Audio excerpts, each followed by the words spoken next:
Discussing the senior college market goat class. Probably first impression, walk up to this thing, I think that there's a pretty good sort just in terms of quality, top pair, bottom pair, and within that I think that there's still definitely some differences within that top pair. 4 and 1 is going to be up top. I think that between those two, I think that paint goat just offers just a little bit more look, just a little neater in his shoulder. I think a little more balanced from their back, and particularly his hind leg. You get that pair out in motion. I think it's a pretty decisive advantage to that paint goat. Gets his head up just a little better, just stays together just a shot better in motion. Probably giving up a little bit of extra punch, a little extra muscle there to 1 that you get your hands on him.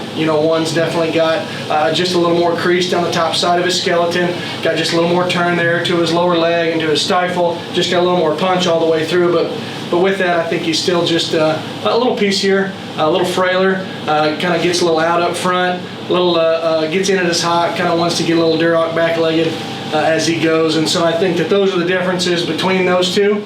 But we like it 4 over 1. I think the biggest, probably the biggest cut's going to be there in the middle. I think there's a big quality difference there that you don't need to cross. There's an obvious, width and muscle advantage. There's an obvious quality advantage, and so I think it gets a little dicey if you want to go ahead and switch that in the middle. We got those 2 goats on bottom, the ones that are just a little more flavorful in their color.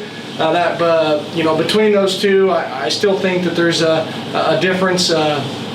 Still just one that's just a little bit better in terms of his build. Looks a little melted today in that black goat. A little melted down his top, a little soft to the touch.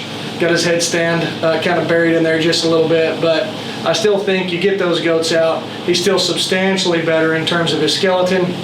I still think that he is just a better kind of an animal there that's going to go 3rd. Kind of got like a Spanish goat there to kind of round out the class with. Got some foot, got some bone, but man, glaring holes in that thing I think just come off pretty obvious. Your initial impression, your big picture of that guy is pretty thumbs down on that goat. Then you get him out in motion, definitely one that I think solidifies by being so stale, pretty closed up underneath, and his build just gives you something to kind of scratch your head about. But anyway, senior college market goats official placing is 4-1-3-2.